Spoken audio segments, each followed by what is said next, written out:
चलिए, हमने class 12th का बायो का फर्स्ट चैप्टर स्टार्ट किया था। लास्ट हमने थर्ड लेक्चर डिस्कस किया था। फोर्थ लेक्चर हम लेकर आए हैं, एसेक्सुअल रिप्रोडक्शन हम डिस्कस कर रहे थे, जिसमें आपका फिजन हो गया था, बडिंग हो गया था। आज हम क्या डिस्कस करेंगे? स्पोर फॉर्मेशन डिस्कस करेंगे। क्या डिस्कस करेंगे? Spore formation. 10th में पढ़ा भी होगा सबने। चलो स्टार्ट करते हैं स्पोर फॉर्मेशन को। और अगर आपने फर्स्ट सेकंड थर्ड लेक्चर्स नहीं देखे हैं तो उसे प्लेलिस्ट से जाके देख लीजिएगा। समझ में आ रही? प्लेलिस्ट में जाइएगा तो प्लेलिस्ट चेक करिएगा, वहां पे रिप्रोडक्शन इन ऑर्गेनिज्म के नाम से एक प्लेलिस्ट बनी होगी, उसमें आपको तीनों लेक्चर्स मिल जाएंगे, वहां से पढ़ लीजिएगा। ठीक है, तो लेक्चर को स्टार्ट करते हैं। और अगर आपने चैनल को सब्सक्राइब नहीं किया है, पहली बार विजिट कर रहे हैं, तो सब्सक्राइब कर दीजिएगा, जिससे अगर कोई भी नया लेक्चर अपलोड होता है तो उससे आपको उसका नोटिफिकेशन मिल जाएगा। तो चलिए लेक्चर को स्टार्ट करते हैं। क्या टॉपिक है आज का हमारा? आज का टॉपिक है दैट इज स्पोर फॉर्मेशन। चलिए स्टार्ट करते हैं।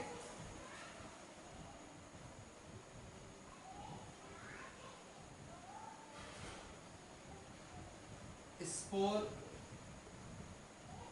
फॉर्मेशन।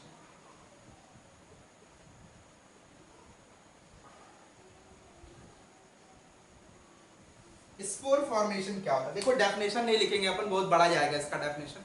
ठीक है, आधा भर जाएगा एक ही बार में, तो अभी डेफिनेशन नहीं लिखेंगे, ऐसे सुन लो डेफिनेशन को, डायग्रामेटिक समझ लेंगे उसे। ठीक है, तो स्पोर फॉर्मेशन क्या होता है? It is a type of, spore formation क्या है?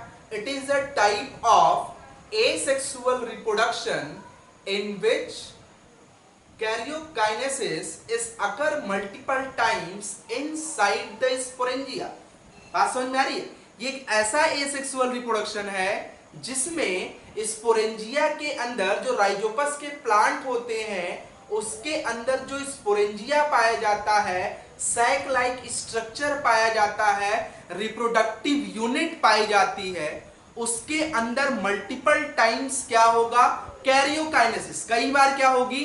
कैरियोकाइनेसिस होगा। न्यूक्लियस कई बार क्या होगा? डिवाइड होगा। बात समझ में आ रही? और कैरियोकाइनेसिस होने के बाद फिर क्या होता है? साइटोकाइनेसिस होती है, जिससे क्या होता है? स्पोर का फॉर्मेशन होता है। और जब नंबर ऑफ स्पोर्स ज्यादा बन जाते हैं स्पोरेंजिया के अंदर, तो स्पोरेंजिया क्या होता है? भ्रष्ट हो जाती है, जिससे सारे स्पोर्स क्या होते हैं? स्पोरेंजिया से रिलीज हो जाते हैं। और जब सारे स्पोर्स रिलीज हो जाते हैं तो वो एयर के थ्रू, वाटर के थ्रू डिस्पर्स होते हैं और प्रॉपर एडेप्टेशन में क्या करते हैं? ग्रो करते हैं, मैच्योर होते हैं और ऑफस्प्रिंग को प्रोड्यूस कर रहे होते हैं। इस टाइप के रिप्रोडक्शन को हम क्या कहते हैं? स्पोर फॉर्मेशन कहते हैं। बात समझ में आई? चलिए स्टार्ट करते हैं स्पोर फॉर्मेशन को। हमने क्या कहा? सपोज ये क्या है? आपका एक राइजोपस का प्लांट है,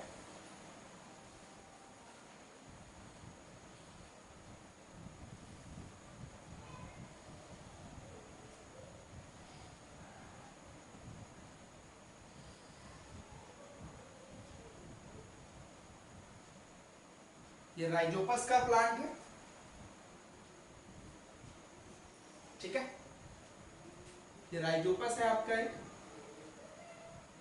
ये राइजोपस क्या होता है? एक फंगी है, प्लांट नहीं, फंगी है, सैप्रोफिटिक फंगी है। इसमें ये जो फिलामेंटस स्ट्रक्चर पाए जाते हैं इसे क्या कहते हैं? हाइफी कहते हैं। क्या कहते हैं? हाइफी। ये क्या होता है? It is a filament like structure. ये क्या होता है? फिलामेंट लाइक स्ट्रक्चर होता है। और ये भी जो है, इसे भी आप क्या कहते हो? हाइफी कहते हो। इसके ऊपर ये एक सैक लाइक स्ट्रक्चर पाया जाएगा। ये एक सैक लाइक स्ट्रक्चर पाया जा रहा है। इस सैक लाइक स्ट्रक्चर को आप क्या कहते हो? That is called sporangia. इसे क्या कहते हैं? That is called sporangia. ये स्पोरेंजिया होता है और यही क्या है? इनका रिप्रोडक्टिव यूनिट होती है। क्या होती है? रिप्रोडक्टिव यूनिट होती है। रिप्रोडक्टिव यूनिट होती है। रिप्रोडक्टिव यूनिट क्यों? क्योंकि यही स्पोर्स प्रोड्यूस करते हैं, इसीलिए इसे क्या कहते हैं? रिप्रोडक्टिव यूनिट कहते हैं। बात समझ में आई? अब देखो, इन दोनों के अंदर क्या पाया जाएगा? न्यूक्लियस पाया जाएगा। तो ये क्या पाया जा रहा है, न्यूक्लियस पाया जा रहा है। क्या पाया जा रहा है, न्यूक्लियस। अब ध्यान से इस चीज को देखिए, सबसे पहला स्टेप जो होगा, यहां साइड में लिख रहा हूं कौन सा स्टेप होगा, फर्स्ट स्टेप जो है ए, उसे क्या कह रहे हैं, कैरियो काइनेसिस। कौन सा स्टेप है, कैरियोकाइनेसिस। और लास्ट के लेक्चर्स में बता रखा है, कैरियो मतलब न्यूक्लियस, काइनेसिस मतलब डिवीजन, मतलब division of nucleus is called karyokinesis. और दूसरे स्टेप में क्या होगा, दूसरे स्टेप में होगा साइटोकाइनेसिस,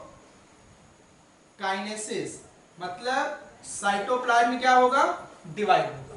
तो ये न्यूक्लियस एग्जिस्ट कर रहा है, इसमें क्या हुआ, कैरियोकाइनेसिस हुआ। अब ये एक न्यूक्लियस डिवाइड होगा तो क्या होगा, दो न्यूक्लियाई का फॉर्मेशन करेगा। ये डिवाइड होंगे तो क्या होगा, फोर का फॉर्मेशन करेंगे। इस तरह नंबर ऑफ न्यूक्लियाई क्या होगा, इंक्रीज होता है। नंबर ऑफ न्यूक्लियाइज क्या होते जाएंगे, इंक्रीज होते जाएंगे। और ये जो कैरियोकाइनेसिस है that is occur multiple time. ये क्या है, मल्टीपल टाइम, कई बार कैरियोकाइनेसिस होगा। तो न्यूक्लियस कई बार डिवाइड हो गया, अब तो कई न्यूक्लियाई का फॉर्मेशन हो गया। Now now here is occur cytokinesis. अब यहां पे क्या होगा, साइटोकाइनेसिस होगा। साइटोकाइनेसिस मतलब क्या, जो साइटोप्लाज्म है वो इन न्यूक्लियाइज को क्या करने लगेगा, सराउंड करने लगेगा। इसे क्या कर रहा है, सराउंड कर रहा है।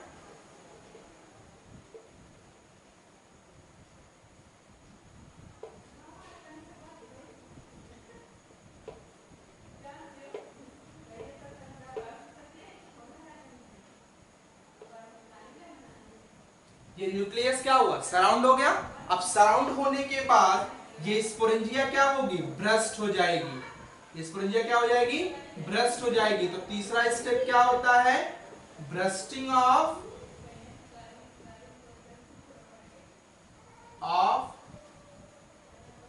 स्पोरेंजिया। स्पोरेंजिया क्या हो जाएगी, ब्रस्ट हो जाएंगी। और जब ब्रस्ट होगी तो यहां पे सारे स्पोर्स क्या हो जाएंगे, रिलीज हो जाएंगे। अब ये स्पोर्स क्या हो गए, रिलीज हो गए। अब ये जो स्पोर्स रिलीज हुए हैं ये क्या होंगे, डिस्पर्स होंगे। डिस्पर्स होंगे किसके किसके थ्रू, एयर के थ्रू और वाटर के थ्रू। और मैच्योर होकर क्या प्रोड्यूस करेंगे, ऑफस्प्रिंग प्रोड्यूस करेंगे। इस टाइप के रिप्रोडक्शन को हम क्या कहते हैं, स्पोर फॉर्मेशन कहते हैं। क्या कहते हैं, स्पोर फॉर्मेशन। ये हुआ किसमें है, that is occur in Rhizopus. Rhizopus में हुआ। और ये राइजोपस क्या है, it is a saprophytic fungi.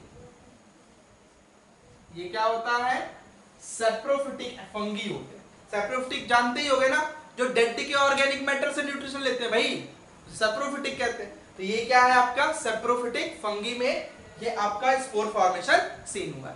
इसको नोट डाउन करिए, फिर हम अकरेंस देखते हैं कि और किसमें होता है। नोट डाउन करिए इसको। नेक्स्ट आ जाइए, अकरेंस ऑफ स्पोर फॉर्मेशन किसमें ये होता है।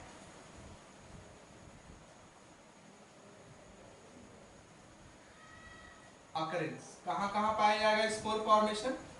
तो अकरेंस में देखते हैं, सबसे पहले तो हम क्या लेंगे, फंगी, फिर एल्गी, फिर ब्रायोफाइटा। देखिए किसमें होगा, fungi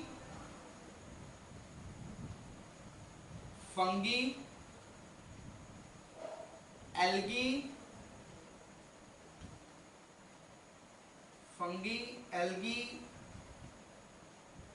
bryophyta,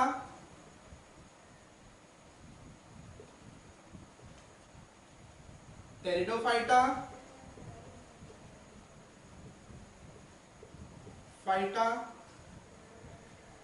gymnosperm, sperm, and last that is angiosperm.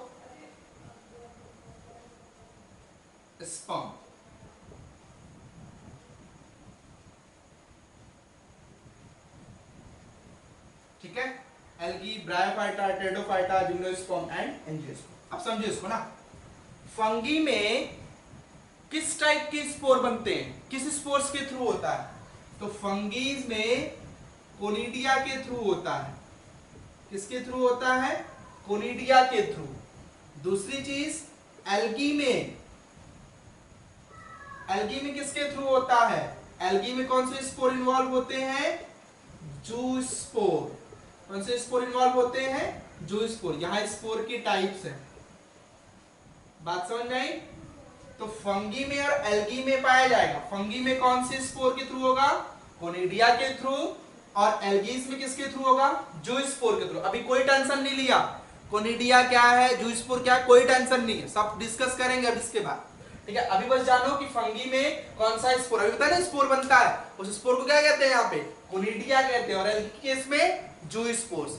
इन्हीं दोनों में स्पोर फॉर्मेशन होगा और किसी में स्पोर फॉर्मेशन नहीं होगा।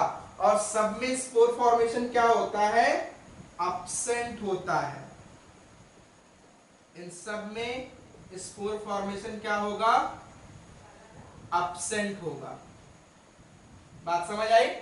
इसको नोट डाउन करिए, फिर आगे प्रोसीड करते हैं कि कोनिडिया क्या है, जूस्पोर्स क्या है और कैसे फॉर्म हो रहा है। नोट डाउन करिए इसको। नेक्स्ट आते हैं, दो टाइप के स्पोर्स डिस्कस किया था। पहला क्या बताया था? कोनिडिया, जो किसमें होता था? फंगीज में। दूसरा क्या बताया था? जूस्पोर, जो किसके केस में होता था? बताया फटाफट। जूस्पोर के केस, जो जूस्पोर स्पोर था वो किसके केस में होता था? In the case of algae. चलिए स्टार्ट करते हैं दोनों स्पोर्स को। पहला क्या था? दैट इज, फर्स्ट क्या लेते हैं? That is zoospore. और दूसरा क्या है? That is conidia. Conidia, zoospores and conidia. देखो जूस्पोर्स क्या होता है? सबसे पहली चीज, ये कैसा स्पोर है? That is motile spore.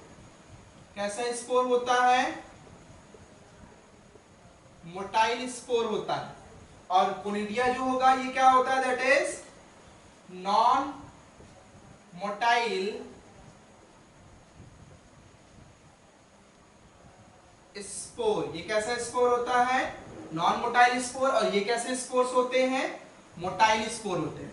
अब देखो एक चीज यहां समझना है, मोटाइल नॉन मोटाइल मतलब जिसके, मोटाइल मतलब क्या? जिसके पास मूव करने की एबिलिटी हो। नॉन मोटाइल मतलब जिसके पास मूव करने की एबिलिटी नहीं हो। और इनमें मूवमेंट होता किसके हेल्प से है? With the help of flagella. तो ये मोटाइल है मतलब इसमें मूवमेंट हो रहा है, मतलब फ्लैजला क्या होगा? प्रेजेंट होगा। तो इसमें फ्लैजला क्या होता है? Flagella is present. फ्लैजला क्या होगा? प्रेजेंट होगा। और इनके केस में फ्लैजला क्या होता है? Flagella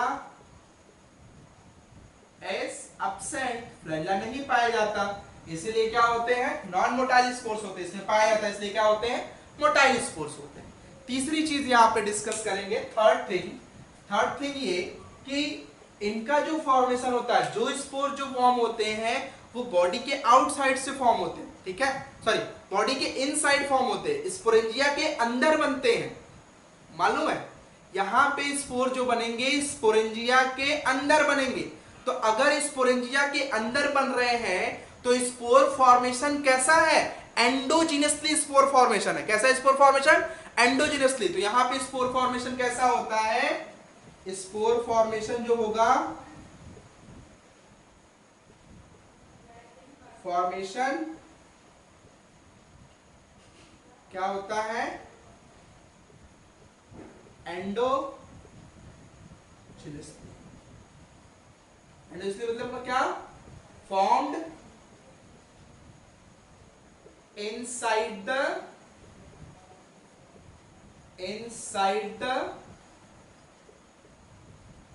sporangia। स्पोर कहां बनेंगे? इनसाइड द स्पोरेंजिया, स्पोरेंजिया के अंदर बनेंगे। और यहां पे स्पोर फॉर्मेशन क्या होता है? एक्सोजेनसली।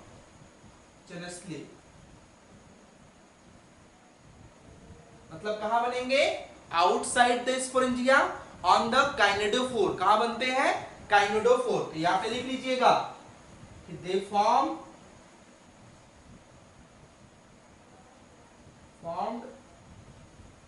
ऑन काइनेडोफोर। काइनेडोफोर काइनेडोफोर क्या है? It is a filamentous structure. कैसा स्ट्रक्चर होता है? फिलामेंटस, फिलामेंट लाइक स्ट्रक्चर होता है। बात समझ में आई? इसके साथ साथ एग्जाम्पल लिख लीजिए। जूस्पोर में एग्जाम्पल क्या होगा? जूस्पोर का एग्जाम्पल क्या है? हाँ, जूस्पोर में किसमें पाया जाता है? जूस्पोर एल्गी में। कौन सा एल्गी यहाँ पे आएगा? Chlamydomonas, blue green algae. तो यहाँ पे कौन सा एल्गी होता है? दैट इज क्लैमाइडोमोनास में कौन सा स्पोर बनेगा? जूस्पोर। और कोनिडिया के केस में यहाँ पे कौन सा स्पोर, कौन सा किसमें पाया जाता है? एग्जाम्पल क्या होगा इसका? एग्जाम्पल लिख लीजिए। इसका एग्जाम्पल क्या हो जाएगा? दैट इज एस्कोमाइसिट्स, या एस्कोमाइसिट्स की कैटेगरीज में रखा गया है। कौन, क्या, किसमें होगा? ये फंगीज में होता है। और किस फंगी में होता है? दैट इज पेनिसिलिन या पेनिसिलियम। पेनिसिलियम फंगी में होता है। ये एस्कोमाइसिट्स की कैटेगरी में आते हैं।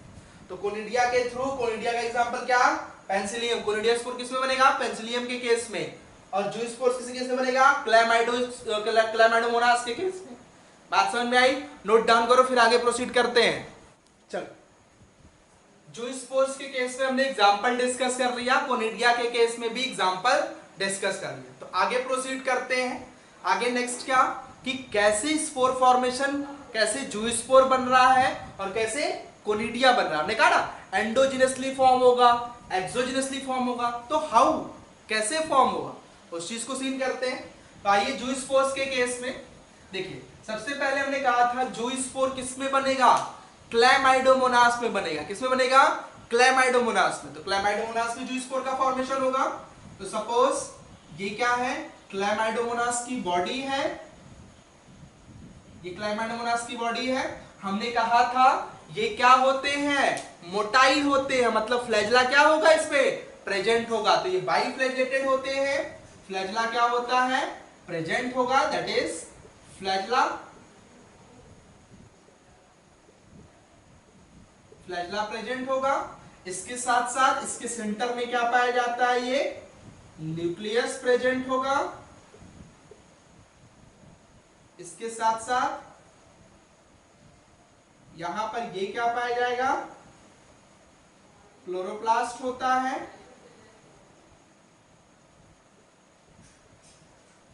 क्लोरोप्लास्ट पाया जाता है और ये न्यूक्लियस पाया जाता है। और वो क्या था? फ्लैजला। अभी ये क्या है? एक क्लैमाइडोमोनास की बॉडी है। लेकिन जब ये मैच्योर हो जाता है तो किसकी तरह वर्क करता है? It is act as a reproductive unit. किसकी तरह काम करेगा? रिप्रोडक्टिव यूनिट की तरह। तो यहां पे लिख लीजिएगा कि एट मैच्योरेशन, जब ये मैच्योर हो जाएंगे तो किसकी तरह काम करेंगे? रिप्रोडक्टिव यूनिट की तरह काम करेंगे। रिप्रोडक्टिव यूनिट मतलब किसकी तरह काम करेंगे? स्पोरेंजिया की तरह काम करेंगे। किसकी तरह काम करेंगे? स्पोरेंजिया की तरह काम करेंगे। और उस टाइम पे जब ये रिप्रोडक्टिव यूनिट की तरह काम करने लगेंगे, एक स्पोरेंजिया की तरह काम करने लगेंगे, तो उस टाइम पे अब जब ये मैच्योर हो चुके हैं तो अब इनको क्या प्रोड्यूस करना चाहिए? स्पोर प्रोड्यूस करना चाहिए। क्या प्रोड्यूस करना चाहिए? स्पोर। तो यहां पे अब कौन सा डिवीजन होगा? Protoplasmic division.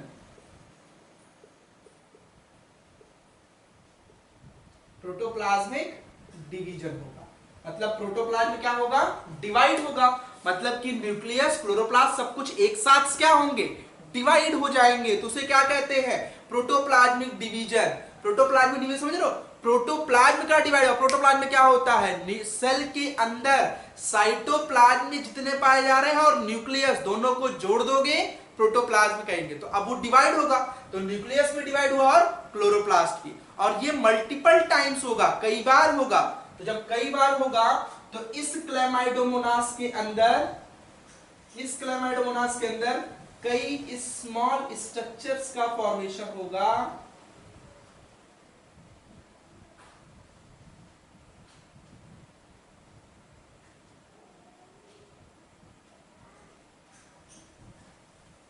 ये स्मॉल स्ट्रक्चर का फॉर्मेशन होगा, और उस टाइम पे ये क्या करेंगे, लॉस द फ्लैजला,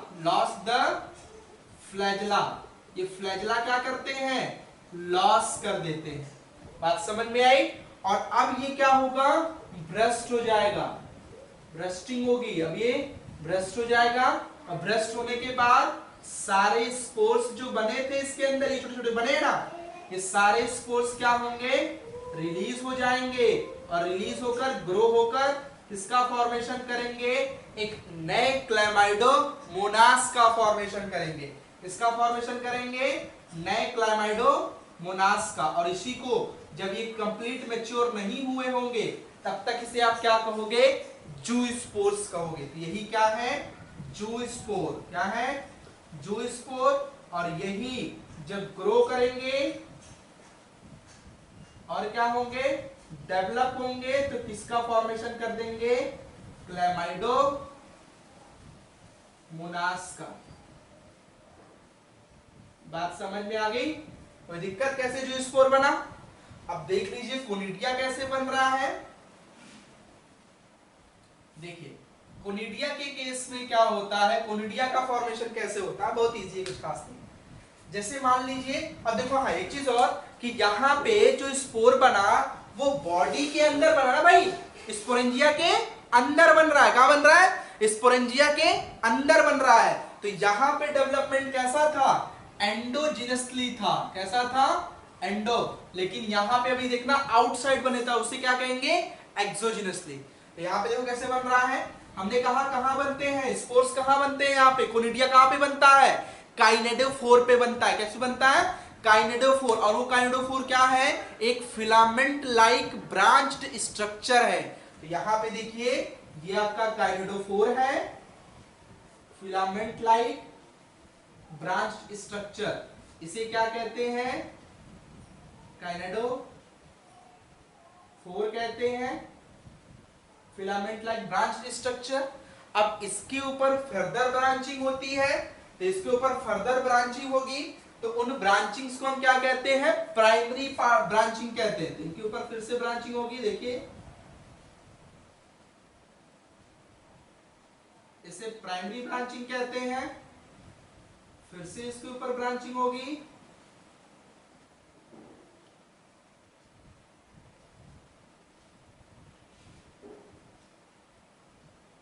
इसे सेकेंडरी ब्रांचिंग कहते हैं। और फिर सेकेंडरी ब्रांचिंग होने के बाद इसके ऊपर कुछ बॉटल लाइक सेल्स का फॉर्मेशन होता है।